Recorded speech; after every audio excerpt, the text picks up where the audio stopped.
todos bem-vindos e bem-vindas ao Estúdio F, o programa de entrevistas e debates da TV FETANCE, da plataforma da Web TV da Federação dos Trabalhadores no Serviço Público Municipal do Estado do Ceará. Nesta edição, vamos debater a luta e a resistência das mulheres. Afinal, estamos no mês de março e é um mês onde sempre é reafirmado a luta histórica das mulheres por igualdade. E a atual conjuntura brasileira tem nos levado a ocupar cada vez mais as ruas. E nos últimos anos, cada vez mais as lutas são intensificadas a partir do 8 de março. E nós estamos aqui, com algumas companheiras que vão contribuir conosco nesse debate. Temos a companheira jornalista e secretária de Mulheres do PT Ceará, a companheira Fátima Bandeira. Estamos também com a estudante da Unilab e militante do Movimento Negro Unificado, Geiciane da Silva. E também a dirigente da Articulação Brasileira de Lésbicas e conselheira de Direitos Humanos do Estado do Ceará, a companheira Alice Oliveira. E também uma líder indígena, a companheira Margarida Tapeba, que está aqui conosco, que é membro da Associação de Professores Indígenas do Estado do Ceará. E você que está nos acompanhando pode participar também desse nosso debate, comentando através do Facebook, do Twitter e do Instagram. E aí vamos começar aqui com as nossas convidadas, o nosso debate, conversando um pouco, sabe que todo mês de março é um mês que tem uma grande visibilidade das nossas lutas, as bandeiras históricas, e sempre algumas expressões são abordadas, como sexismo, o que seria de fato o feminismo, o patriarcado, algumas questões que são básicas das lutas das mulheres que muitas vezes as pessoas não têm esse conhecimento. Então eu queria que as nossas convidadas nos ajudassem um pouco a explicar o que são de fato, o que é o patriarcado, por que a gente luta contra ele, a questão da heteronormatividade, Então são questões que sempre vêm para o nosso debate. Queria também que vocês colocassem aqui como foi que surgiu a questão do 8 de março, Por que o 8 de março é tão importante para a luta das mulheres? O 8 de março ele assumiu uma dimensão muito importante, não só no Brasil, no mundo inteiro. E hoje, no Brasil em particular, ele é encarado como o momento que vai dar o tom político das lutas do ano inteiro. Então, a construção do 8 de março tem dado o tom das reações para o conjunto dos movimentos sociais. E é muito importante que seja exatamente o 8 de março, que é o dia dedicado às mulheres. Mas, para entrar diretamente no que você colocou, acho que tem algumas questões que são muito importantes. Essa do vocabulário, sem entrar ainda no debate do que é o patriarcado, feminismo, gênero, sororidade, Essa questão do patriarcado, ela é uma das questões principais, e por isso que eu fiz questão de começar com ela, porque a gente não tem a dimensão histórica do que é essa dominação da mulher, Não é uma questão atual, isso é um processo que vem secular de dominação da mulher, de colocar a mulher num lugar de inferioridade diante do homem. Por quê? Porque é patriarcado. Porque ele está diretamente relacionado com propriedade. Quando a gente está falando do patriarcado, a gente está falando de uma propriedade, a mulher tratada como propriedade.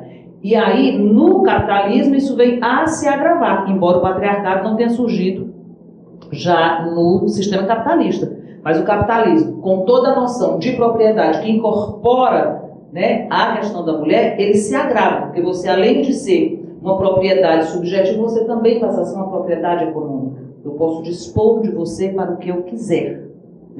Então, o patriarcado é isso, é um processo histórico de construção que faz com que os homens se achem no direito de mandar das mulheres tratadas como sua propriedade, seja simbolicamente, seja do ponto de vista econômico. Então, é isso que, na prática, o patriarcado representa, que as mulheres precisam compreender. Por que é tão difícil a gente romper com isso? Porque a gente ganha menos que os homens. A gente trabalha muito mais, a gente ganha muito menos. Então, isso vai se refletir em várias das questões do cotidiano da nossa vida.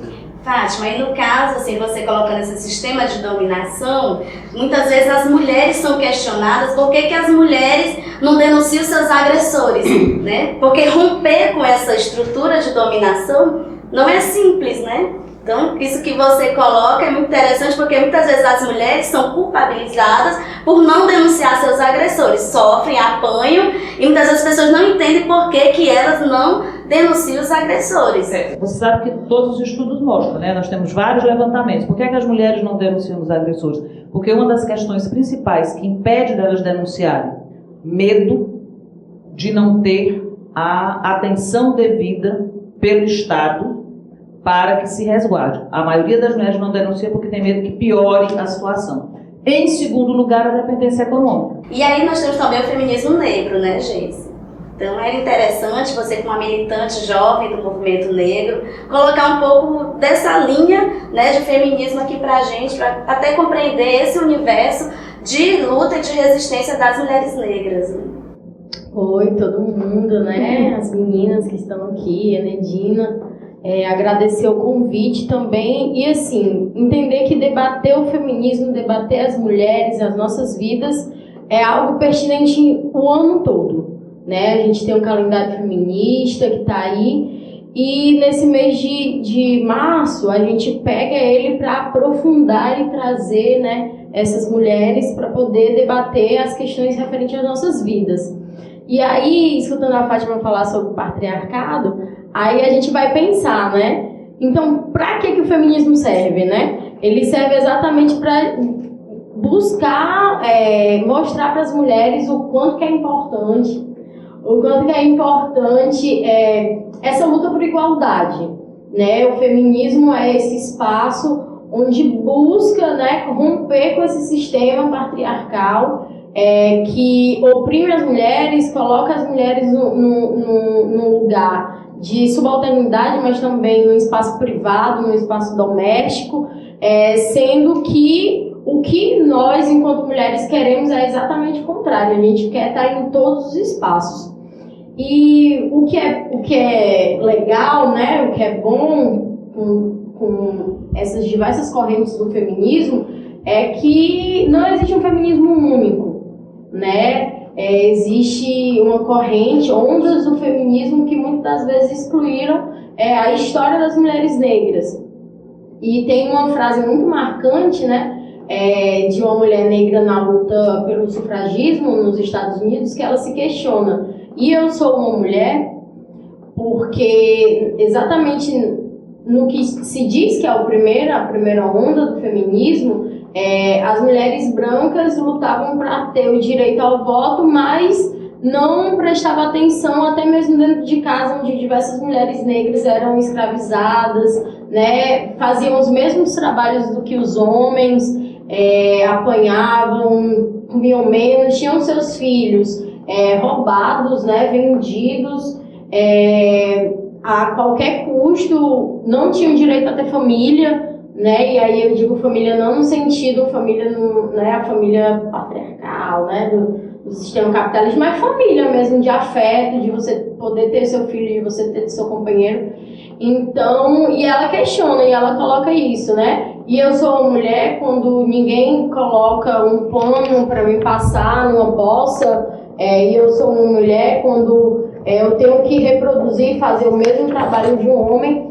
E assim surge o feminismo negro, né? Numa mesma época do feminismo hegemônico, né? Do feminismo branco, mas muito também de contraponto, né? De denunciar, então entender que esses diversos feminismos que tem, é necessário entender que nós mulheres somos mulheres, mas cada uma também tem suas particularidades, seja de etnia, né, seja de sexualidade. Obrigada, Geise. Vamos ouvir agora a companheira Alice, né? Eu estava aqui fazendo uma viagem lá, quando eu comecei a fazer minha militância, que eu também tinha dificuldade de entender o que são essas palavras, né? Quando a gente inicia essa trajetória de se ver na realidade, né? Então, a gente sabe que muitas mulheres colocam como se as feministas fossem uma coisa muito assustadora, né? Assusta. Mas assusta porque a gente vai se descobrindo, né? A gente, com essa nossa descoberta, a gente vai se fortalecendo e vai vendo que a construção do caminho, do meu novo caminho, é muito diferente. Claro, nós temos sim muitos feminismos, temos, porque nós somos extremamente diferentes. Então nós temos o movimento das mulheres brancas, das negras, o movimento LGBT, né, no caso seria para as mulheres LGBT, tá certo? As indígenas, nós temos as que são as ribeirinhas, enfim, é uma imensidão de mulheres, e cada uma delas tem a sua especificidade. Então, cada uma vai entender, a partir da sua vivência, o que é que eu preciso, como é que eu me movimento, como é que eu faço para conseguir me fortalecer no meu dia a dia e diante daquilo que me cerca.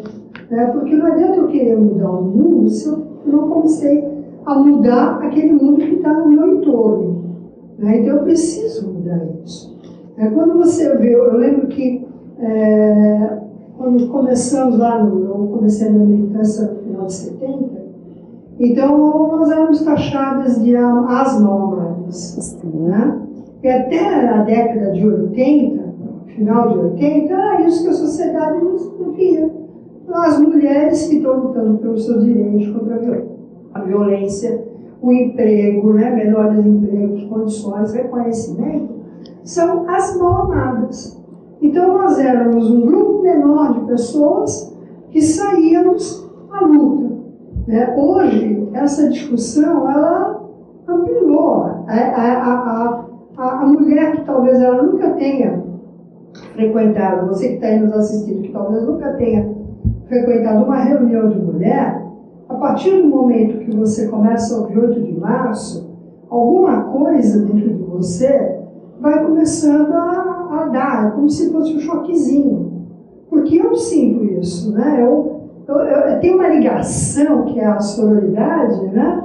Que vai contaminando a gente, vai crescendo, vai fazendo a gente perceber e se sacar e se descobrir e ver que a gente pode mudar as coisas. Agora, sozinha a gente não muda. Nós não vamos conseguir fazer todas as mudanças, as necessidades que temos que fazer isoladas. Por isso, o mês de março, ele acaba sendo um mês muito mais importante durante o ano todo, porque ali ela pega uma veia, ela pega, eu costumo dizer assim, nós mulheres, e aquelas que já foram mães sabem disso, ela tem um poder incrível, que é o poder de gestar, o poder de dar à luz, dar a vida a alguém, tá certo? Aí, eu não tenho filhos, mas eu sinto isso, que essa força está dentro de mim. Obrigada, companheira Alice. Vamos ouvir agora uma mulher indígena, né? E suas lutas. O que a companheira Margarida Tabelo gostaria de acrescentar a esse debate? Então, o que eu tenho a dizer é que nós, mulheres indígenas, também não estamos imunes a essa questão, né? Dessa cultura patriarcal, né? Tudo que já vem dos séculos, né? E assim, quem está no chão da aldeia, quem vive, tem uma visão diferente de quem está lá fora. Quem está lá fora pode dizer assim, tudo muito bonitinho, tudo isso. Mas quando a gente está vivendo, é diferente, a gente, né, observa as coisas diferentes. Quando a gente é criança, é uma coisa, a gente vai entendendo, vai crescendo, vai entendendo que as coisas, elas não são como parecem de fato ser. Margarida, mas não existe essa história de machismo das comunidades indígenas. Existe sim, gente. Existe.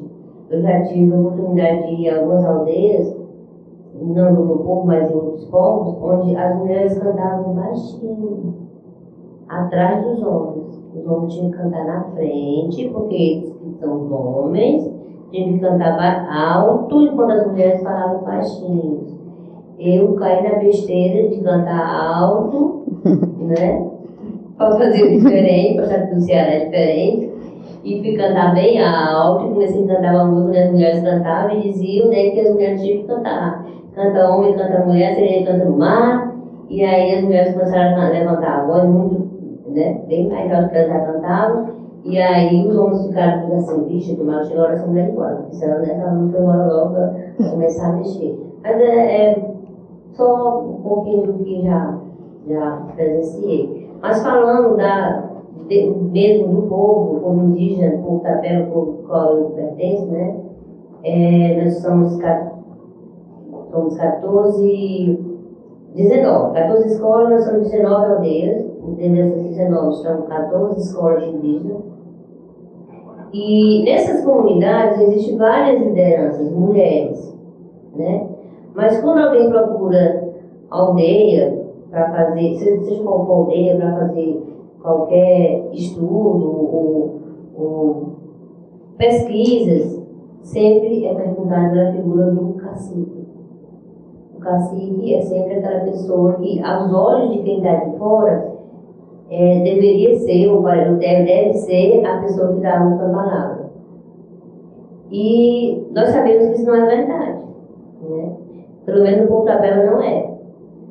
Mas, como já falei, nós temos muitas mulheres lideranças, mas infelizmente existem alguns momentos em que, mesmo com as mulheres lideranças, os homens geralmente querem ficar à frente.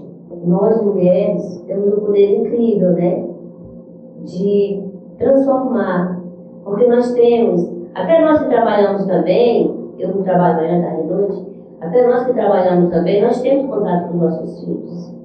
E se existe essa questão do machismo, né, grande, entre outras coisas mais, contra as mulheres, eu posso até estar falando besteira, se eu tiver, vocês me desculpem, mas talvez as mulheres também tenham culpa.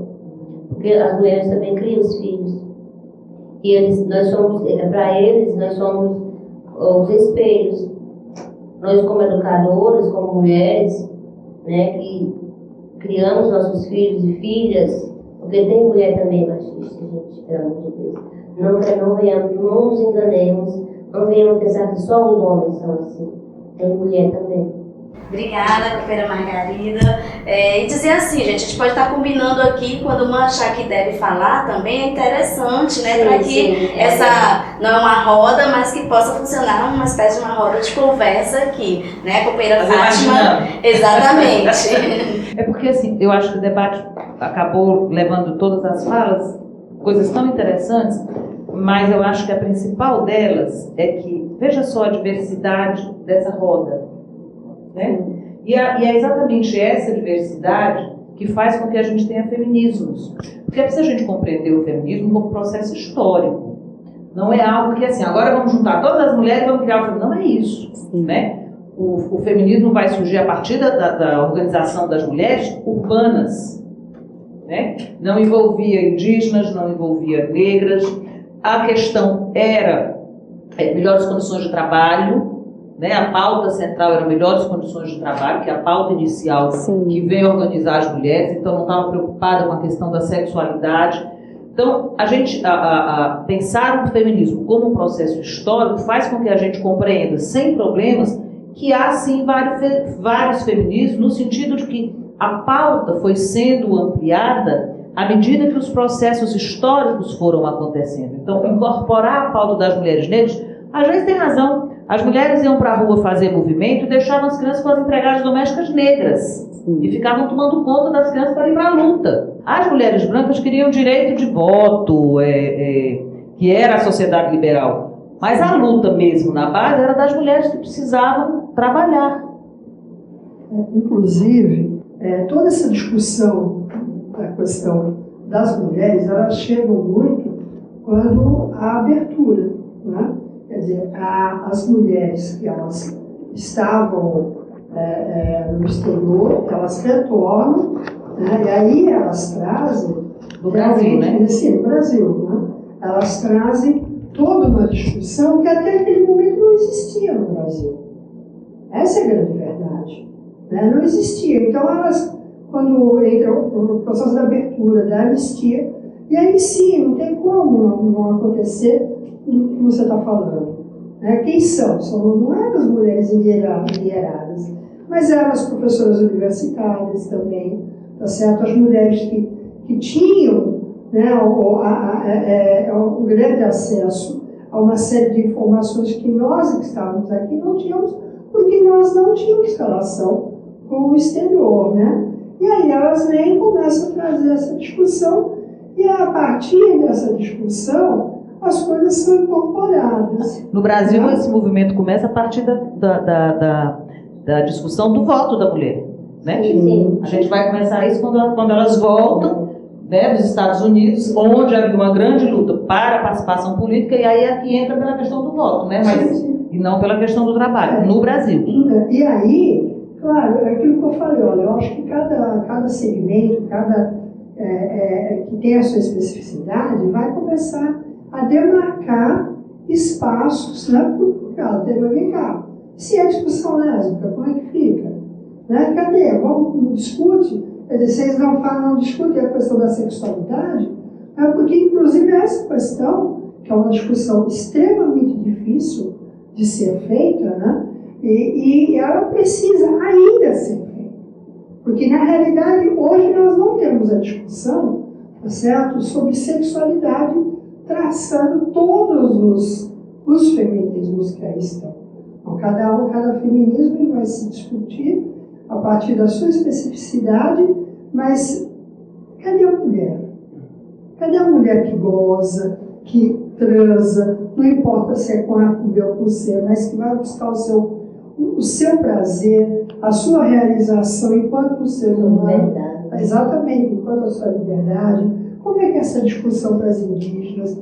Como é essa discussão para as moradoras de rua, que estão lá na rua, que elas praticam, elas têm as suas relações, ficam grávidas, enfim, é uma série de coisas que vão acontecer e cada segmento vai mostrando a sua necessidade, né? E é porque você tem nessa construção do feminismo, para além dessas questões, você tem outra questão, aí sim nós temos duas vertentes de fato, que é o feminismo classista e o feminismo sexista. Aí nós temos diferença sim entre essas duas vertentes do feminismo. Quando você fala do feminismo classista, né, você está abordando outras questões, por exemplo, só porque a Alice falou, me lembrei, né, do feminismo classista, que é a questão das moradoras de rua, né? Porque no feminismo você incorpora as questões gerais da sociedade, né? Compreendendo que você não resolve o problema da mulher só a partir da mulher, eu tenho que mudar as estruturas, né? E tem o feminismo sexista, que aí discute especificamente no foco mesmo da questão de gênero, né? No feminismo classista eu tenho as negras naturalmente discutindo, porque eu preciso discutir a situação do povo negro. Não tem jeito. No Brasil, né? Não, assim, ó. Na base, né? Porque no Brasil nós temos esse problema ainda. Nós nunca conseguimos resolver. Então aí sim, essas duas são vertentes de fato, e aí é onde você tem diferenças, né, entre o feminismo, que tem uma vertente classista, e o feminismo que tem a vertente sexista. Mas os demais feminismos que a gente está falando, eu acho que não há contraposição, eu acho que eles são só complementares. Né? Quando você traz a discussão LGBT, quando você traz a discussão das indígenas, quando você traz a discussão das negras e das indígenas, ou das questões étnicas, você está complementando um processo histórico, né, que começou de uma forma e que ao longo do tempo foi se transformando, é óbvio. Então, meninas, muitas vezes as pessoas acham que o feminismo é o contrário do machismo, né? E aí, como é que a gente explica melhor isso, que a história não é bem essa, né? Então, entendendo que primeiro o machismo é exatamente a opressão dos homens, né, consequente desse sistema patriarcal que a Fátima pontuou. O machismo, em contraponto ao feminismo, na verdade, o machismo é a face visível do patriarcado, a face violenta visível do patriarcado. Então, não é uma oposição eu sou feminista, eu sou machista. Não é isso. É que o machismo é a face violenta, é a que nos agride, é a que nos mata, é a que nos afronta, né? Porque o patriarcado ele fica subjacente à estrutura. Né? Então as pessoas não conseguem ver o patriarcado. O machismo a gente consegue ver. Então ele é a face violenta. E como a Margarida colocou, né? A Margarida colocou que muitas mulheres são machistas, porque elas acabam reproduzem a cultura, né? Isso. A gente reproduz a cultura, então é isso que a gente precisa compreender, que o machismo não é o oposto de feminismo, ou seja, eu sou contra o feminismo porque eu sou homem. Não é nada disso. Exatamente. Não é nada disso. É preciso que os homens compreendam isso também. E olha, né? como esse sistema patriarcal, né, ainda coloca essas pegadinhas, né, para nós mulheres, né, de perceber que, ok, somos nós que geramos, nós somos 50% da população e o resto dos outros 50% são os nossos filhos e filhas, né? Então, ainda joga essa, porque de fato, assim, imaginem só. Você vai pensando, nós somos maioria. Maioria. Imaginem só, né? Aqui eu acho que também pode ter essa história. Imagine as nossas mães, nossas vós, do sertão do Ceará, do sertão de qualquer outra cidade do país, em que ela viveu, ela aprendeu com a mãe dela que ela tinha que ensinar para a filha dela, que ela tinha que aprender a cozinhar para poder casar, cuidar do marido, obedecer o marido, o filho dela, né? Ela teve a história, né? Ela teve 2 filhos, um menino e uma menina. O filho, pelo contrário, ele não precisou passar a infância dele aprendendo a arrumar uma casa, a cozinhar. Não, ele ia fazer o trabalho braçal, ou ia ficar brincando aí pelo pátio e tal da casa, né? A questão dos brinquedos, né? Assim, cada fala reproduz outro debate, né? A Brinquedos questão meninas, da cor, brinquedos né? de Azul e rosa. Então a gente percebe que tudo isso é uma construção social. Não é a questão da educação, né? O quanto que a educação, tanto do ponto de vista da educação na escola, né? Que de vez em quando vem aí uma história de que os professores estão trazendo a ideologia de gênero, né? E que na realidade é a compreensão de que o machismo, ele precisa ser debatido na escola, né? Porque na escola se reflete uma série de questões, de problemas da sociedade, o racismo, a homofobia, né? A violência, né? Sexual. Então todos os problemas, a questão do trabalho infantil, então todos os problemas da sociedade estão lá dentro da escola. E o machismo precisa ser tratado, né? Precisa ser trabalhado, precisa ter materiais pedagógicos que façam esse enfrentamento. E como também a educação dentro de casa, né? As crianças, os meninos precisam saber desde pequeno que não tem problema o menino ir para a pia lavar a louça, né? Que contribuir com os trabalhos da casa, né? Exatamente. E que os homens, as mulheres, quantas vezes a gente está nas reuniões do sindicato, nas assembleias, e as mulheres precisam sair assim umas 11 horas, impreterivelmente, porque tem que organizar o almoço do marido, do filho que precisa ir para a escola. E essas divisões do trabalho doméstico, né, é muito necessário. Algumas famílias já estão pautando isso, estão avançando, que bom. Mas em muitas famílias esse cuidado ainda é uma atribuição das mulheres, né? Que faz com que as mulheres tenham aí essa dupla jornada de que está no mundo do trabalho, entrou por estar numa condição de exploração, né? Porque a mão de obra infantil e das mulheres era mais barata, então interessava o capitalismo, né? E aí nós temos uma série de desafios que a mulher trabalhadora, né, enfrenta, de conciliar essa dupla jornada, né, e as políticas públicas que não chegam à altura da necessidade dessa rotina das mulheres, né? Então, agradeço demais a contribuição de vocês nesse tópico. Eu sei que muita coisa ainda faltou ser dita, vocês estão angustiadas com isso. Mas vamos entrar agora em outro assunto também, que é muito... Quer acrescentar uma coisinha? Fomos silenciadas durante muito tempo, né? Historicamente, então tem sempre essa demanda. Mas a questão do protagonismo da mulher, né? A mulher é vista como um ser capaz de chegar no lugar de destaque, seja politicamente, socialmente, trabalho, em qualquer lugar que nós possamos estar. Isso, exatamente. E aí você falou, Margarida, a questão do feminicídio, né? Sim. Assim, as mulheres liderando aí o Ceará, né?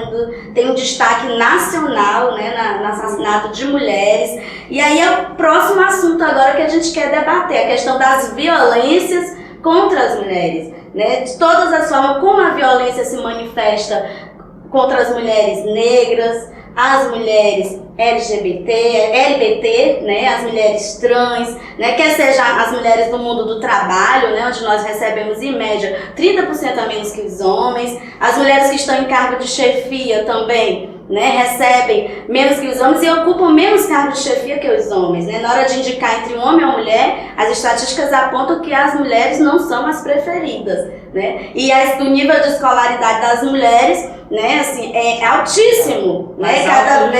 Cada vez vem sendo mais crescente o nível de escolaridade das mulheres e a gente vê uma discriminação em todos os ângulos, né? E a mulher que vem aí, como você estava colocando aí da pouco, a mulher é a maioria na sociedade, é a maioria das eleitoras, né? Mas a mulher ainda vem morrendo simplesmente pelo fato de ser mulher. Eu quero retomar essa questão da violência a partir de que nós temos nesse momento um retrocesso muito grande que resultou no aumento da violência contra a mulher. E aí, introduzindo agora a questão da religião, nós estamos vivendo um momento muito difícil. Porque não foi a minha avó, a minha bisavó, a minha trisavó que ensinou para o meu filho. Hoje, as mulheres, a partir das igrejas, estão dizendo que nós temos que ser submissas aos homens, que meninas rosa e meninas azul, né? É isso que está permeando hoje a nossa sociedade, a partir da religião, reproduzindo e com um poder simbólico muito forte. Porque uma coisa é eu, a Geise, a Alice aqui reclamarmos e a gente dizer para as nossas amigas, olha, não, você não pode reproduzir. Outra coisa é o pastor, o padre, dizer, olha, se você fizer isso é pecado, você tem que se submeter ao seu marido, senão você está pecando. Você tem deputadas que dizem isso na tribuna, numa Assembleia Legislativa, com esse viés religioso. Então, esse é o grande perigo que nós estamos vivendo nesse momento. E isso faz com que a noção de propriedade da mulher seja reforçada. E aí, isso faz com que a violência aumente. É minha, eu sou dono dela, eu faço com ela o que eu quiser. E no dia que ela desobedecer, eu mato. É isso que a gente está... Quando a gente vê hoje o aumento do assassinato de mulheres, sem entrar nos outros problemas de Estado, que é o assassinato das jovens na periferia, que aí é um problema mais complexo do que não é só a questão do machismo, né? É bem mais complexo. Mas hoje a gente está vivendo esse feminicídio, quase todo dia se mata uma mulher no interior do Ceará. Sim. É quase diário agora, né? Exatamente por essa noção de que a gente está reforçado mesmo, tem um presidente que reforça isso, sim, né? E tem todo um avanço de uma estratégia conservadora para que a gente retroceda na nossa luta, né? Sem falar, e talvez as meninas possam aprofundar, as outras formas de violência, porque a gente não pode achar que a violência é só quando mata, não, porque ela não começa matando. Né? Matar é o último passo do processo de violência, que começou quando diz, você não vai sair com esta bermuda curta, você não vai botar o batom vermelho. Começa assim, né? O ciúme, né? O ciúme. Olha, o ciúme é uma coisa boa, é do amor, né? Aí eu tenho ciúme dela, então eu não vou deixar ela sair assim. Isto é a violência que cotidianamente está nas nossas vidas. A violência do assédio no trabalho, né? Não é o sexual, não, é o moral. Que isso que você diz assim, quando eu vou escolher entre uma mulher, eu escolho o homem, é verdade. Isso é parte do assédio moral que a gente sofre. Eu sou mais qualificada, eu sou mais competente, eu sou mais tudo, mas eu sou mulher, né? Isso é assédio. Então a gente tem várias formas de violência, cuja face mais dramática, obviamente, é quando chega ao limite do assassinato, que é, graças a Deus, hoje tem uma lei, feminicídio, que foi promulgada pela nossa presidenta, que foi violentamente retirada do poder sem cometer nenhum crime. A gente nunca pode deixar de dizer isso. Nós temos que ter um orgulho enorme de ter tido a mulher, primeira mulher presidenta do Brasil, uma mulher correta, honesta, lutadora, enfrentou ditadura, de um caráter maravilhoso, fortíssima, e foi violentamente arrancada do poder. Tudo isso é o machismo, fruto disso que a gente está vivendo. E se resgatando um pouco, né, Fátima, sempre estava em jogo se ela era competente, né? Sim. O adesivo, que o problema era ela, né? Vamos tirar a Dilma que o Brasil vai ter jeito, né? A gente está vendo que só estão tirando direitos de lá para cá, né? A Dilma foi vítima de vários golpes, né? Mas de violências que não tem nem como retratar, né? É vergonhoso, inclusive, retratar. Mas e isso significa claramente que ali foi externado tudo que a grande maioria sente né? Eu diria até por uma mulher que ocupou um cargo, né? Um cargo maior no país. Então imagine a mulher que não está no cargo maior do país, né? Imagine a mulher que é a dona de casa, que é a esposa, né? Não é à toa que a gente vê que a questão da violência, ela não se dá no ato final, como a Fátima falou. Ela se dá a partir de muitas coisas, do psicológico, onde vai afetando a nossa moral interna, o nosso fortalecimento vai sendo afetado. E aí a gente vê situações que são extremamente complicadas, porque a gente vê que tem pessoas que acabam sendo assassinadas com um grau de crueldade que eu fico olhando e falo, meu Deus, como é que pode um ser humano fazer isso? Com aquela pessoa que ela diz que ama, né? Que muitas vezes é mãe dos filhos. Eu não consigo entender. Eu, inclusive, assim, esses dias eu estava doentada e tive que fazer um repouso e acompanhei aí a televisão, né? E esses programas que tem, né, que falam, é assustador. Você vê os casos que aparecem, né? Agora, eu fico pensando, por que é que essas pessoas, né, elas fazem isso? Tem um potencial muito grande da sociedade, a interferência do machismo, né, que a sociedade é patriarcal, é machista, mas tem algum toque, né, que eu não sei dizer, eu tenho me perguntado muito sobre isso, e que talvez, assim como você falou, Fátima, na questão da igreja, que a gente tem que sim abordar como é que ela está atuando. Nas grandes capitais, muitas vezes passa batido, mas quando você pega nos interiores da vida, pelo amor de Deus, a coisa é assim, descomunal, né? A interferência que a igreja tem, sim, junto aos seus fiéis, né? Então a gente tem que pensar em formas, por exemplo, no caso LGBT, né?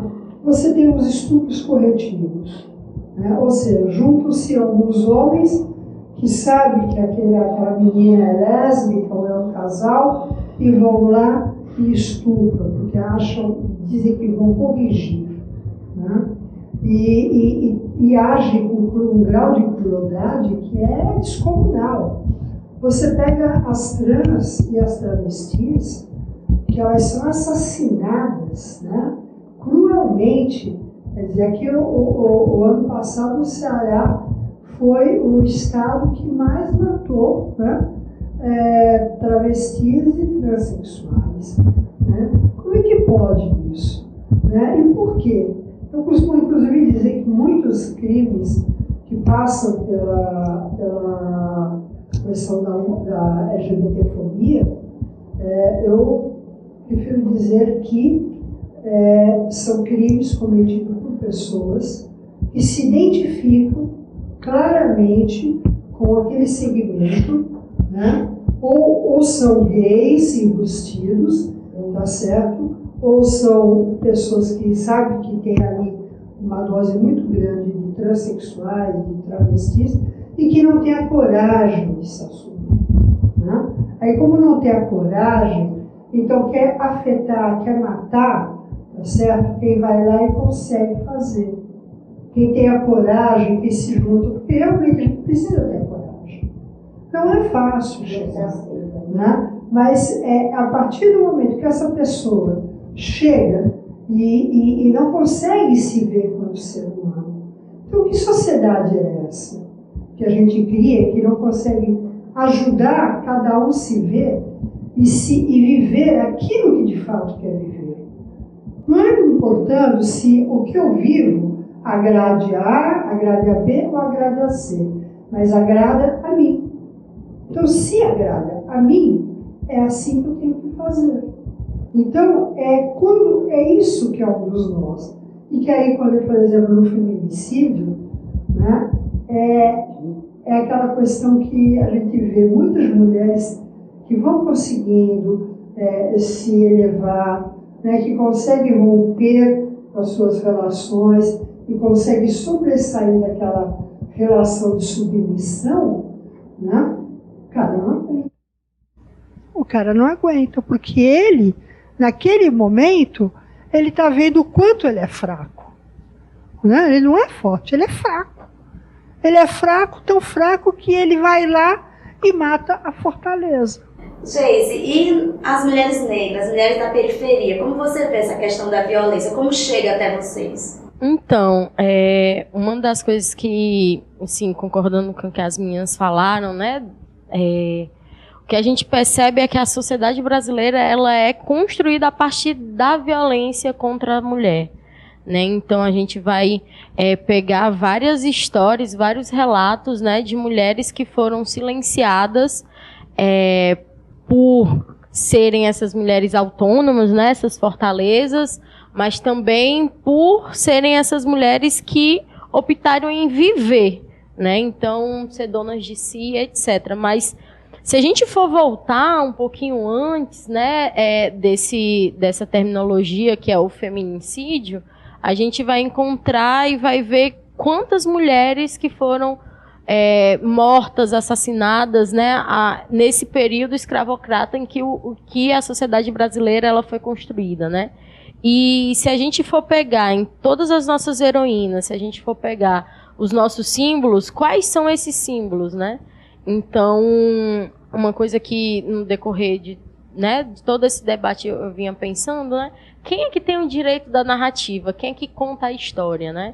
E quando a gente vai pensar em quem conta a história, a gente vai se deparar nessa estrutura racista, em que todas as nossas histórias de mulheres negras, elas são invisibilizadas. Então, até mesmo as nossas percas, elas são invisibilizadas. Então, nesse mês de março, nós vamos denunciar, né, o 7º ano de denúncia do assassinato brutal da Cláudia, né, que foi arrastada pela PM do Rio de Janeiro, e que até hoje nenhum PM foi, de fato, foi feito justiça pelo assassinato dela.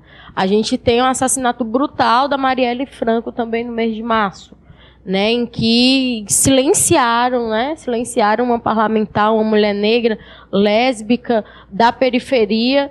Então, são tantos feminicídios, tantas mortes, tantas percas, né, tantos lutos que nós Vocês que ano passado aqui no Ceará, se não me engano, foi ano passado, nós tivemos uma mulher que foi chicoteada, né? Sim, pela PM lá no Agamar.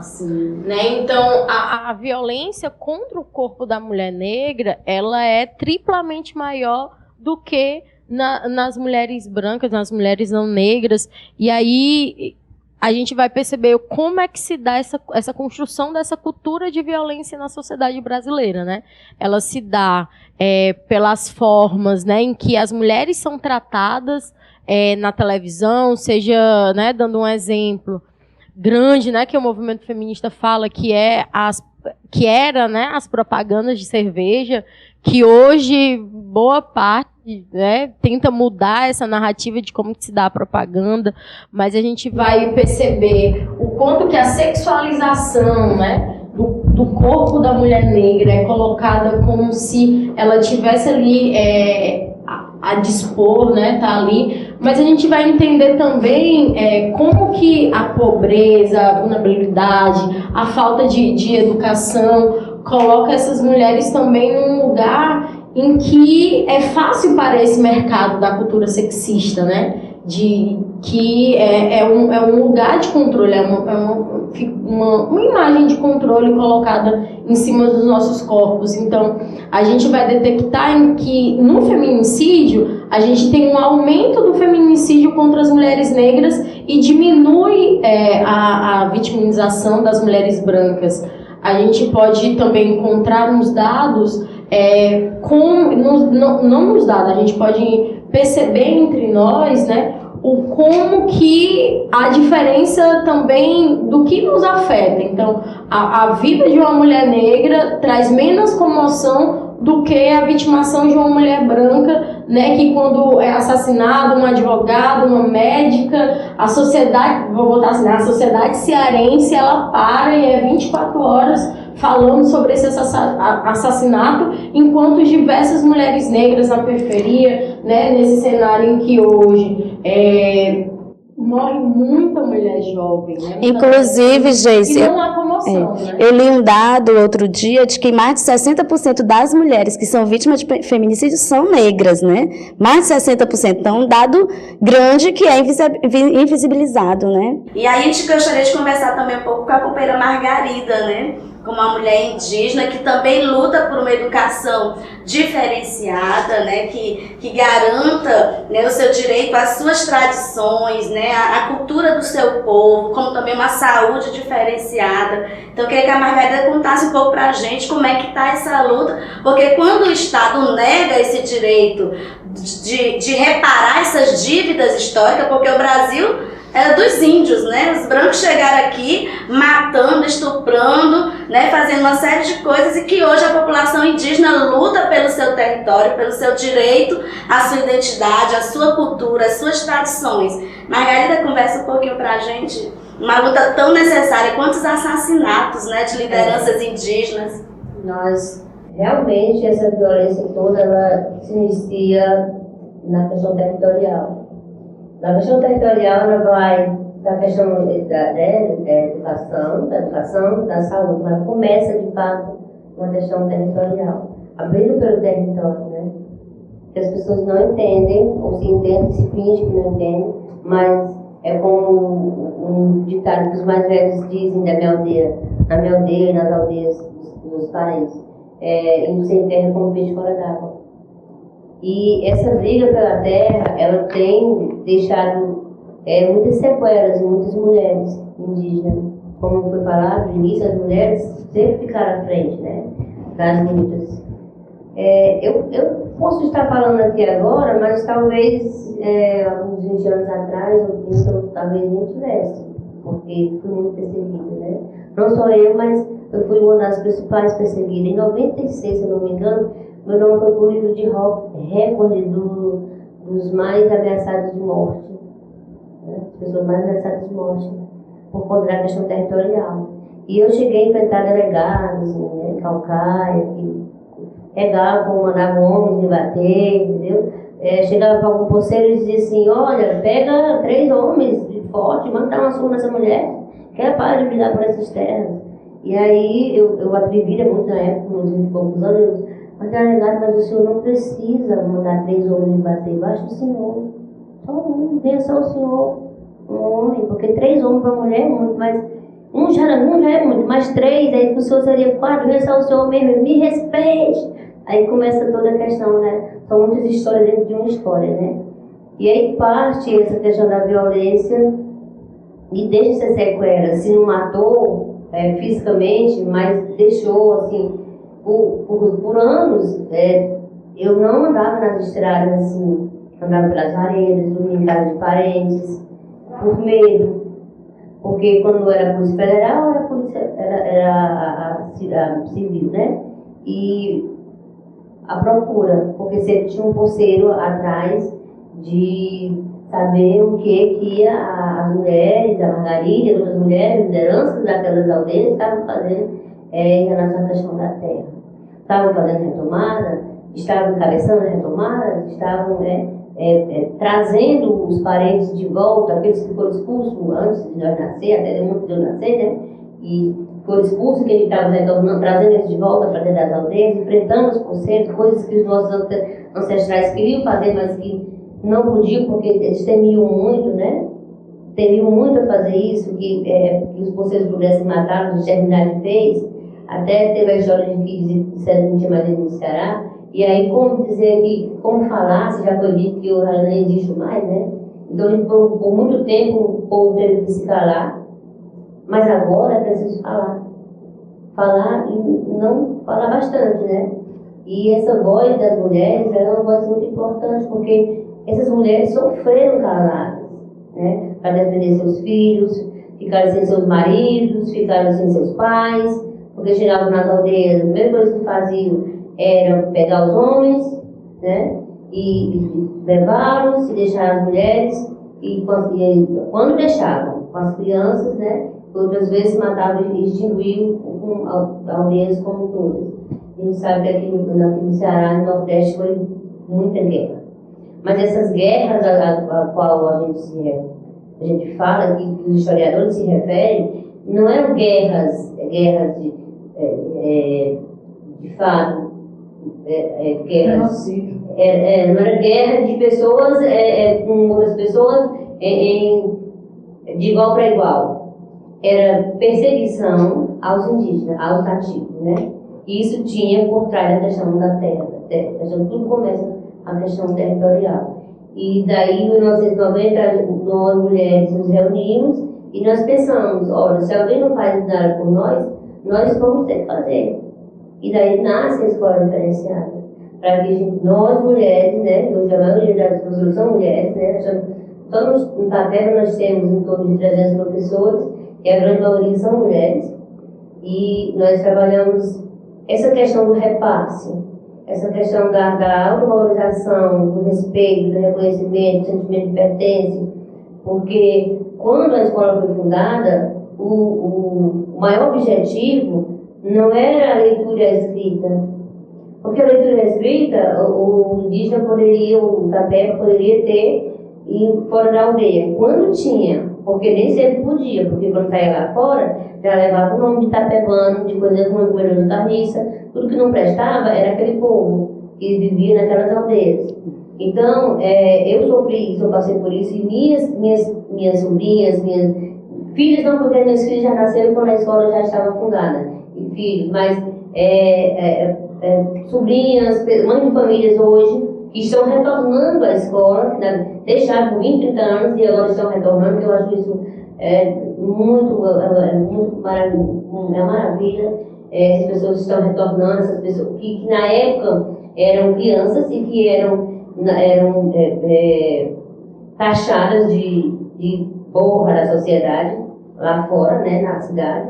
E hoje seus filhos estudam nas escolas diferenciadas, nas aldeias, e eles também retornando a estudar, tendo essa nova oportunidade, né, de cabeça erguida, né, sem medo, sem vergonha, e se auto-identificando, e esse sentimento de pertença mais forte dentro de cada um de nós, porque é muito triste você estar numa sala de aula onde tudo que é ruim é o pontapé. Se um colega quer destratar o outro, ele diz, cala a boca, Tapeva. Então isso acontecia muito nas cidades mais próximas, nas aldeias, e especificamente Capuã, mas também aqui na ponta também, e várias Calcaia, né, como um todo. Para conseguir... Inclusive tem teu livro, né, aqui, Margarida. Pois é. Companheiros, nós ganhamos aqui um exemplar, né, de um livro, que a Margarida é uma das autoras. Fala um pouquinho, Margarida, dele, que a gente vai para o... Esse livro é uma construção, né, com 4 autores, tem o seu Aida Amaral, que para a parte geográfica, tem a Cláudia Quilombola, que ela fala um pouco sobre a questão quilombola. Margarida Tapeva, no caso, fala um pouco sobre a questão da educação indígena diferenciada, e o Rosário, que ele representa o pessoal do campo. Então, esse livro, ele está respeitando as leis, né, 10.000, 11.000, que trabalhar a questão indígena e quilombola, e aproveita para trabalhar também o campo e outras coisas mais. Então, assim, a importância desse livro, gente, porque, assim, aqui nós temos como ícone principal o destaque do nosso índio Itapeva. Parabéns, Margarida, também, né, o nosso parabéns estendido também aos autores, que são professores do município, sim. E que é uma bela oportunidade, né, da população de Calcaia reafirmar a sua história, conhecer, né, Calcaia é sempre uma cidade que tem um problema, muitas vezes, de identidade, né, enquanto cidade, e uma cidade que tem área urbana, área rural, sim. Né, populações tradicionais, né, quilombolas, indígenas, né, então litoral, sertão, praia, né, então Calcaia essa diversidade, então parabéns. E aí, para fechar esse bloco, queria falar aqui com a Fátima, né, nossa debatedora oficial, né, que também a gente vê, né, como a gente colocou ainda há pouco, as mulheres têm pouca participação na política, né? As mulheres, quantas vezes as mulheres são a maioria das eleitoras, mas parece que para a política tem que ser os homens, né? Quantas vezes os homens estão aí, a maioria do parlamento, e as mulheres, você é uma pessoa que busca organizar as mulheres para a participação, né? Para colocar seus nomes, para se organizar do ponto de vista também partidário, ocupar o parlamento. Né? Queria que você falasse um pouquinho sobre essa questão para a gente ir para o próximo assunto. Não, veja só, é que são tantos assuntos. A campanha das mulheres do PT esse ano é Silenciadas Nunca Mais. Porque nós somos silenciadas por tanto tempo e quando a gente tem uma oportunidade dessa, a gente não para de falar. Sim. Porque são tantas questões que são colocadas. A nossa invisibilidade, que não é só das mulheres indígenas, mas a invisibilidade de todas as mulheres, né? A história é contada pelos homens, ela não é contada pelas mulheres. Então, as mulheres negras são invisíveis, as brancas, as indígenas, as LGBTs, porque a história não é contada pelas mulheres. Então, essa questão da invisibilidade é muito forte. Onde é que entra a política nisso? É fundamental que nós, que somos a maioria da população, estejamos presentes na maioria da representação. Porque nós vivemos numa aspas democracia, né? Mas a gente ainda pode dizer assim, ainda não se concretizou o golpe para implantar a ditadura, a gente está na metade, mas supostamente a gente ainda vive numa democracia. Mas o coronavírus deixado. Se sobreviver. Né? Mas a nossa representação política é muito baixa. Em média, se você levar em conta câmaras municipais, Assembleias Legislativas, Câmara Federal e Senado, a nossa média é 10% da representação. 10%. 52% da população só tem 10% na representação dos cargos públicos, políticos, né? Elegíveis. Né? Isso não entra os cargos de executivo, prefeitos, vereadores e prefeitos, governadores e presidente. Mas na representação legislativa nós só somos 10%. Sim. A maior representação hoje é na Câmara com 17%. A Câmara é a que tem ainda a maior, o Senado está com 11%. Né? E câmaras municipais e Assembleia, a maioria das câmaras municipais desse país não tem nenhuma vereadora. Sim. A grande maioria, não é uma nem duas não, a grande maioria, exceção são as que tem. O Ceará tem 2.200 e poucos vereadores, 2.300, eu não me lembro o número exato agora, mas mulheres eu sei quantas são, só são 350. Dos 2.000 vereadores que tem no estado do Ceará, juntando todas as câmaras municipais, nós só somos 350. Então, essa representação é muito baixa. Também um destaque, porque muitas dessas mulheres são eleitas porque o seu marido, né, seu companheiro, seu irmão, um homem não pode ser candidato, né? Exatamente. Aí é um outro dado, porque uma coisa que a gente diz na luta do movimento, não basta ser mulher, tem que ter compromisso com a nossa pauta, né? Porque nós falamos agora no início do programa, tem mulher que está dizendo que a gente tem que ser submissa no parlamento. Ela está lá no parlamento dizendo todo dia naquela tribuna que a gente tem que ser submissa e obedecer ao marido, porque ela está lá e obedece ao marido dela. É uma deputada. É uma deputada. Então, nós temos esse aspecto também, porque o espaço da política é o espaço público. O espaço reservado à mulher sempre foi o espaço privado, né? Então, as mulheres são convencidas por esse sistema que nós não temos que fazer política. Os homens fazem a política, a gente cuida da casa.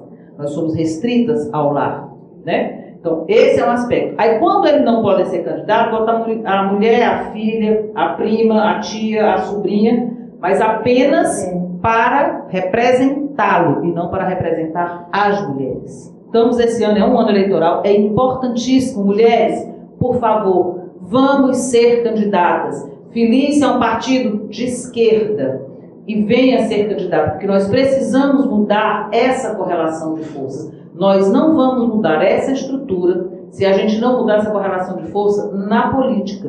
Quando uma mulher entra na política como a Dilma e é escorraçada do jeito que foi, é porque não temos base para sustentar essa representação. A Dilma foi tirada, o golpe aconteceu. Por que não aconteceu do Lula? Por que foi acontecer na Dilma? Porque era mais um elemento. Eles queriam tirar o PT, obviamente. Mas eles disseram, agora com a mulher a gente tira. E havia toda uma campanha de desconstrução da imagem da mulher. Imagina, uma mulher de esquerda chegar no cargo mais importante. Isso é uma afronta. Era uma afronta, não podia aceitar. A Dilma era tratada, gente. Nós lembramos todas do que aconteceu. Eu faço parte uma mulher que não era recatada e do lar. Não era recatada e do lar. Era uma mulher de luta, que lutou contra a ditadura, que pegou em arma. Então, era uma mulher que simbolizava tudo que nós lutamos. Ela simbolizava isso. Nós estamos vivendo hoje com esse governo, porque se o presidente diz que nós podemos ser estuprada, né? O presidente da República é quem diz, né? Vai lá no Congresso e diz: eu não vou lhe estuprar porque você não merece. Né? Então, há uma autorização para que a violência contra a mulher se institucionalize. Fica uma coisa natural, fica uma coisa normal, se a gente não obedecer, não for pela recatada do lar. É isso aí, pessoal, o debate tá bom e a gente, assim, não quer acabar, né? Mas vamos agora para o próximo assunto, que é muito importante, que é a questão, estamos falando aqui da representação, da participação das mulheres na política e precisamos falar também do executivo, né? As políticas públicas. Consideramos que é muito importante a participação das mulheres nos espaços de controle social, de fiscalização das políticas públicas. E nós temos aí várias políticas públicas que estão sendo extintas ou estão tendo seus recursos praticamente, né, zerados. E isso precisa ser denunciado. E o 8 de março, né, o mês de março, é um mês de dar visibilidade a essas lutas. Né? Temos aí a Emenda Constitucional 95 aprovada, que congela o orçamento público por 20 anos. Isso significa o quê? Que a necessidade que nós temos de creche é uma política pública, uma luta das mulheres históricas. Por quê? Porque a mulher, tendo a garantia que o seu filho está na creche, ela tem mais possibilidade de ter renda, de poder trabalhar e ajudar na renda da família. Né? Nós temos um dado aqui, né, onde as mulheres que conseguem uma vaga na creche, 60% delas vão para o trabalho remunerado. E as que não conseguem, apenas 41%. Esse dado é um dado do terceiro quadrimestre da PNAD, né, de 2019. Então, um dado bem recente que mostra o quanto que essa política pública de garantia de creche é importante para o empoderamento das mulheres e para garantir a renda e o sustento da família, né? Porque quando uma mulher trabalha e garante uma renda, ela não pensa só nela, né? Ela não vai só gastar, que muitas vezes coloca as mulheres como as grandes consumistas, né? E na realidade a mulher pensa na família, né? Primeiramente. E aí é muito importante debater com vocês, meninas, a questão das políticas públicas, como também a questão das políticas públicas de proteção às mulheres, já que estão morrendo, né, e o Ceará liderando, aí, ajudando a liderar essas estatísticas ruins. Né? Então, eu queria que vocês falassem um pouquinho sobre as políticas públicas. Então, né? O que eu poderia falar, assim, para quem está ainda, né, nos acompanhando, é que esse entendimento de políticas específicas, né, é algo muito recente para o Estado brasileiro. Né? Então, o Estado brasileiro tocava as coisas, educação, saúde, né, mas não tinha esse olhar específico para as comunidades tradicionais, para as mulheres, né, para a questão da igualdade racial, para a população LGBT. E depois de algum tempo, né, muita luta do movimento social brasileiro, de também perceber o Estado como um mecanismo que poderia ajudar a acabar com essas desigualdades, foi produzido políticas públicas, né? Então, a gente teve todo esse momento dessa formulação de política pública. Então, inclusive as conferências, né? Sim, as conferências, os conselhos, né? Então, sempre foi espaços em que a sociedade civil estava ali observando, buscando parcerias, dizendo é assim, não é assim, por aí vai, propondo. Né? Propondo também. Então, pós-golpe, né, ainda continuando nesse histórico, né, das consequências que teve o golpe na vida das mulheres, com a retirada da Dilma, a gente percebeu que houve todo um desmonte das políticas públicas em que a pauta das mulheres estavam no centro desse desmonte, né? Então, você tem já você tira o status de ministério, né, das mulheres, coloca como uma secretaria dentro de um guarda-chuva, mas o que pesa mais para a política pública é o financiamento, porque se você não tem recurso, como é que você vai fazer a política pública? Como é que a política pública chega na ponta, né? Chega nas cidades, fortalece os projetos e por aí vai. Então, projetos importantíssimos em que a Dilma estava encabeçando, como a Casa da Mulher Brasileira, né? Ela foi totalmente desmontada. Então, aqui no estado, a gente, depois até mesmo de uma ocupação no 8 de março, a gente teve a abertura da casa, mas tem estados em que a Casa da Mulher Brasileira, ela infelizmente virou um elefante branco, porque as obras não continuaram e não tem programa, não tem financiamento para que tenha esse acompanhamento das mulheres, né? Então, a gente vai perceber que toda uma política de fortalecimento da agricultura familiar voltada para as mulheres, ela também é desmontada quando você tem um desmonte do MDA, né? Então, a política pública, ela ajudou muitas mulheres, ela não é uma ajuda de um assistencialismo, né? É uma obrigação do Estado brasileiro mesmo, né?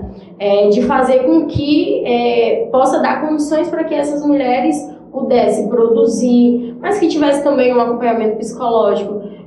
Você vê hoje, e o Estado também, né, ajuda nisso, que são as casas de abrigo, né, para as mulheres vítimas de violência. Cada vez mais essas casas-abrigos deixam de ter funcionários, deixam de ter projetos, e também no básico, isso, o abrigo, porque a casa-abrigo não é um nome, é para que a mulher que vai lá na delegacia denunciar essa situação possa não voltar para casa, né? Não voltar para essa situação de violência. Então, tem a casa-abrigo onde tem que ter alimentação, tem que ter a cama, tem que ter, né, um ambiente em que ela possa ali começar a estruturar novamente sua vida, né? Então, é totalmente um desmonte mesmo, sabe, das políticas. E não tem como não falar, né, da hoje atual secretária da família, que não é nem das mulheres, né? Uma mulher que, como já foi falado aqui, ela está na missão pela igreja, né, por todo esse dogma religioso, e assim semina várias polêmicas. E ela hoje é a ministra mais admirada do governo do Bolsonaro. Isso é um absurdo. Sim. Então nós temos que dizer o nome dela. Nós estamos falando da Damares. É para você saber que ela é uma farsa. Mas é muito triste, porque assim, quem vem no movimento há 40 anos, por aí, lembrando todas as nossas lutas, as nossas pautas, e depois a gente vê, mesmo no governo ainda de direita, né, a gente vê que muitas coisas começaram a ser construídas. Né? As próprias políticas públicas para as mulheres, né, de combate à violência, ela surge exatamente lá em meados de 82. Né? Quando foi uma reivindicação do movimento, a construção da primeira delegacia da mulher. Né? E que aí, a partir daí, se originam todas as delegacias. Então, que era um momento assim, a gente saindo da ditadura, né? A gente tendo governo, sim, de direita, tá certo? Mas eles eram muito mais sensíveis a toda essa discussão. Né? Por isso, quando eu falei que é estratégico sim, entendeu? Que todo mundo preste bem atenção nela, que ela faça, aconteça, e que do lado, nas laterais, o doido está fazendo outras coisas para acabar com a gente. Então, todas as conquistas, né? Como foi falado das conferências, né? Pô, a conferência da saúde, 30 e tantos anos que ela tem, né? Assim, aí também fica aí sofrendo cortes, com problemas seríssimos. Então, a gente tem que ter, tem hora que a gente se sente cansada, mas a gente tem que, quando se sente cansada, grudar na mão da outra, entendeu? E grudando na mão da outra, para a gente conseguir fazer a grande transformação. Né? Na realidade, quando o Fátima coloca a importância de termos, sim, mulheres no parlamento, seja na Câmara, seja na Assembleia Legislativa, ou federal, ou no Senado, é importantíssimo as mulheres que realmente saibam o que está acontecendo e possam contrapor esses desmontes que estão aí. Não dá mais, a gente não pode esperar mais 40 anos para as coisas mudarem, para as coisas acontecerem. Nós temos que tentar barrar o máximo que pudermos todo o desmonte que está aí colocado de todas as políticas que foram reivindicações do movimento ao longo dessas décadas todas, que não dá para ser jogada fora e nunca foram jogadas fora, tá certo? Mas que não dá mais para continuar a esperar daqui mais outro tanto tempo. Porque enquanto isso, muitas mulheres irão morrer, muitas crianças ficarão fora da escola, tá certo? Ou seja, o retrocesso vai ser brutal. Já está sendo, né? Já está sendo. Mas vai ser pior ainda do que quando nós estávamos na época da ditadura. Então a gente tem que pensar, e você que nos assiste, tem essa função de ir atrás das informações, de buscar informações reais, para que você possa estar entendendo toda uma lógica que está aí colocada e se juntar com a gente. Margarida, você gostaria de complementar alguma coisa? Bom, me chamou a atenção a história da creche, né? Porque assim, também faz parte do que eu concluí. E quando a mulher começa, ela tem onde colocar o local de confiança, que ela sabe que tem profissionais qualificados, que pode deixar seu filho, ela passa a ter autonomia.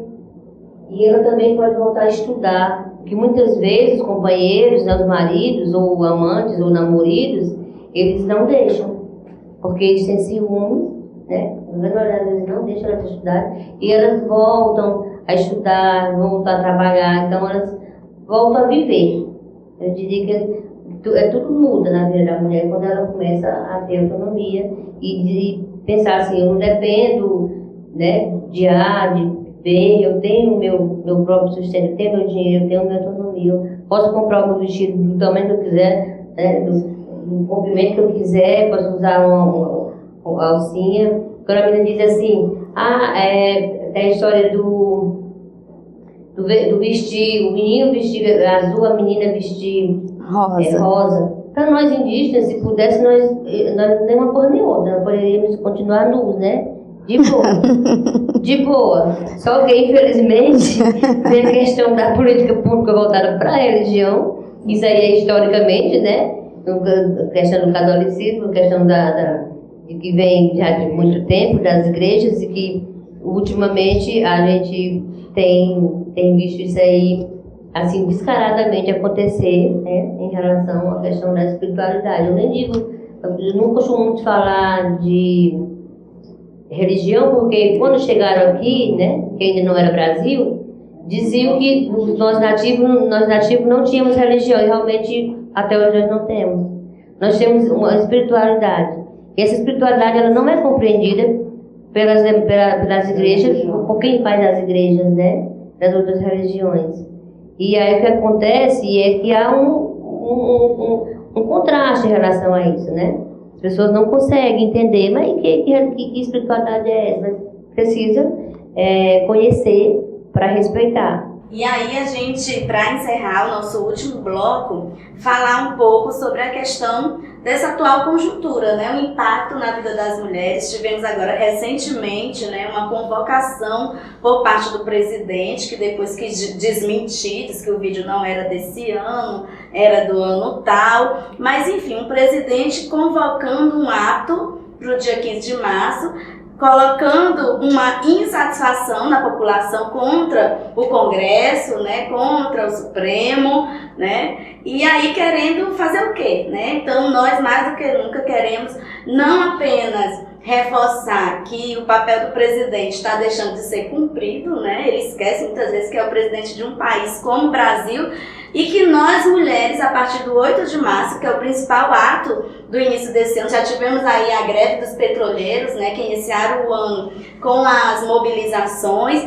e agora nós temos o 8 de março, que vai ser o primeiro grande momento onde as mulheres, não só as mulheres também, mas os homens, né, essa agenda do 8 de março não está mais agora no Brasil, nesses últimos anos, apenas uma agenda das mulheres, né, uma agenda do movimento feminista, mas está sendo uma agenda da classe trabalhadora que está perdendo direitos. Tivemos aí a reforma trabalhista, que impacta enormemente nas mulheres, não vamos ter como aprofundar aqui. A emenda constitucional 95, que corta políticas públicas, né, com o congelamento do orçamento público, inclusive de ter mais possibilidade de creche, de escola pública de qualidade, saúde pública de qualidade, saúde para as mulheres, né, e as doenças que as mulheres têm, né, como câncer, né, a política de saúde para as mulheres sendo destruída no nosso país com a emenda constitucional 95 e tantas outras medidas, a reforma da Previdência, né, onde a gente vê que a aposentadoria das mulheres são em média 17% menor do que a aposentadoria dos homens. Por quê? Porque uma vida inteira ganhando menos que os homens. Né? Então temos mulheres aposentadas, mas empobrecidas pela falta de igualdade, né, nessa relação de trabalho. Então, esse 8 de março, né, a ideia desse 8 de março é a defesa da democracia, né, primeiramente, né, um governo aí fascista, um governo machista, racista, homofóbico, né? E aí eu queria que a Fátima Bandeira, né, uma das articuladoras aqui do 8 de março, pudesse passar aqui pra gente um pouco dessa programação que está agendada para o 8 de março unificado e que também lembrando que nós temos atividades relacionadas ao Dia da Mulher durante todo o mês de março. As entidades filiadas à FETANSE estão se organizando para fazer atividades, inclusive também nos seus programas de rádio voltados para as questões das mulheres. Então, no site da FETANSE está toda a agenda de mobilização que estará acontecendo em todo o interior do estado, como também no site da CUT Ceará. Né? Então, quem estiver nos assistindo, quiser se envolver nessa luta, vai ser uma mulher feminista agora, porque não tem mais esse preconceito com o feminismo, que agora a gente entende o que é feminismo. Ser uma mulher feminista, ser uma mulher que luta pelos seus direitos, que sabe o seu espaço na sociedade e que busca transformar essa realidade, né? Busca por igualdade. Então, falar aqui um pouquinho, Fátima, do 8 de março, e as meninas na sequência já podem também, se quiser, dar suas pinceladas, né? E também já a gente vai fazer as considerações finais. Primeira coisa do 8 de março que é importante a gente colocar é: nós construímos uma unidade esse ano de todos os movimentos sociais, um processo muito interessante. Nós começamos a nos reunir em janeiro, né? Construindo toda uma discussão da importância do 8 de março, da importância de estarmos unidas nesse processo, né, com as mulheres negras, com as mulheres indígenas, com as mulheres LGBTs, com as mulheres de terreiro, com as mulheres com deficiência, todas as mulheres. Né? E nós conseguimos construir isso coletivamente. Na verdade, essa assim, não é a Fátima, é um conjunto de mulheres. Você esteve conosco, está conosco nessa construção, a BL, as indígenas lá representadas também, as mulheres negras, MNU, né? Então, todos os movimentos organizados construíram esse 8 de março, que vai ser belíssimo. Nós vamos nos concentrar a partir das 13 horas naquela Praça do Dragão do Mar, né? E a gente já abre com o Festival A Vida das Mulheres, com uma extensa programação, que vai às 13 horas começa a concentração, às 14 horas a abertura oficial do festival, com uma mística linda que vocês vão amar. Eu posso dizer o que é, que vocês têm que ir lá ver, que vai ser lindíssima a mística de abertura, né? E aí a gente vai ter 3 grandes debates. Nós vamos discutir a questão da violência contra a mulher, nós vamos discutir os feminismos, né? Então, assim, porque a gente resolveu nesse 8 de março ter um espaço importante de formação. E vamos discutir a resistência contra o fascismo que está se implantando nesse país. São as 3 grandes mesas, né, com a participação em cada mesa de 6 organizações de mulheres, que são rodas de conversa, né? Na verdade não são mesas de debate, são rodas de conversa, porque a ideia é que a gente possa ouvir as outras mulheres, não é só a gente falar, né? Então são rodas de conversa com esses temas, e essas organizações são problematizadoras da roda de conversa. Nós temos várias apresentações culturais, nós temos oficina de batucada, nós temos oficina de cartazes, nós temos oficina de bordado, nós temos oficina de artesanato, nós temos a Defensoria Pública, vai estar conosco fazendo atendimento. Então, assim, nós vamos ter uma série. E vamos ter uma caminhada também, né, além dessas atividades todas, nós vamos ter uma caminhada que sai do Dragão do Mar, da praça, até o Centro Cultural Belchior, pelo calçadão, e volta para o Centro Cultural, para o Dragão do Mar, onde a gente continua com um ato cultural, com inúmeras mulheres artistas fazendo apresentações maravilhosas, e a gente vai até às 8 da noite. Então, das 13 horas às 20 horas, mulheres, vocês estão convidadas para estar conosco nesse 8 de março, que é um momento muito importante para a construção da nossa resistência, por tudo que foi dito aqui. O que foi dito aqui, do que a gente sofre historicamente por esse sistema patriarcal, mas principalmente para que a gente possa estar junto e resistir agora aos retrocessos que estão acontecendo no nosso país. Estão desmontando as políticas públicas, que estão querendo nos empurrar de volta para casa, que estão nos tirando todos os direitos e prejudicando não só as mulheres não, prejudicando os nossos filhos, prejudicando os nossos netos, prejudicando os nossos maridos, os nossos companheiros. E eu quero agradecer a Fetance pelo convite, foi maravilhoso estar aqui com as nossas companheiras, né, de luta, que estão com a gente na rua todo dia. Agradecer também a quem ficou assistindo até o final. Espero que todas as falas aqui tenham contribuído, tirado dúvidas ou deixado inquietações, né? Que vocês possam procurar, buscar fontes importantes. Leiam Mulheres Negras, leiam Sueli Carneiro, leiam Leila Gonzalez, leiam Angela Davis, leiam Conceição Evaristo, todas essas mulheres guerreiras que têm muito para falar sobre nós e para a sociedade. Nós estamos no ano de 2020. Esse é um ano de transformação. Só que é um ano de transformação que se dá a partir de cada um. Cada pessoa, certo, vai ter que buscar dentro de si as suas próprias mudanças, os seus próprios caminhos. Então não adianta a gente achar que o mundo está ruim, está isso, está aquilo, e se a gente não faz nada para mudar. Né? Cada pessoa que está aqui, cada companheira que está aqui, né, a luta da própria Fetance, ao longo desse tempo todo, não é à toa.